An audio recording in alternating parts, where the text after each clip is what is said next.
नमस्कार दोस्तों, आज हम लोग बात करेंगे कक्षा 10वीं की मैथ के सिलेबस के बारे में। तो चलिए शुरू करते हैं। कक्षा 10वीं में टोटल 15 चैप्टर हैं और ये जो 15 चैप्टर है इसे 7 भागों में बांटा गया है। ठीक है, तो सबसे पहले हम लोग जानेंगे कि किस यूनिट में कौन सा चैप्टर है और उस यूनिट से कितने मार्क्स का क्वेश्चन पूछा जाता है। तो चलिए शुरू करते हैं। यूनिट 1 संख्या पद्धति में मात्र एक ही चैप्टर पढ़ने हैं, वास्तविक संख्या। और इस यूनिट से 10 मार्क्स का क्वेश्चन पूछा जाता है।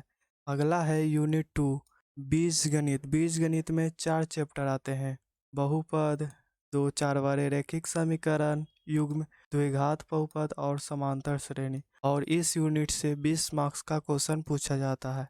अगला है यूनिट 3 नियामक ज्यामिति में मात्र एक ही चैप्टर पढ़ना है जो कि काफ़ी ज़्यादा महत्वपूर्ण है और उस चैप्टर का नाम है निर्देशांक ज्यामिति। और इस यूनिट से 10 मार्क्स का क्वेश्चन पूछा जाता है।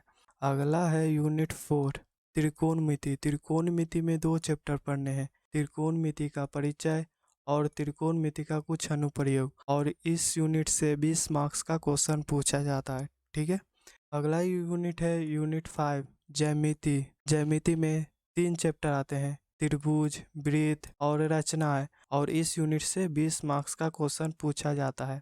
अगला यूनिट है यूनिट 6 क्षेत्रमिति में 2 चैप्टर पढ़ने हैं, वृत्त से संबंधित क्षेत्रफल, पृष्ठीय क्षेत्रफल और आयतन। और इस यूनिट से 10 मार्क्स का क्वेश्चन पूछा जाता है।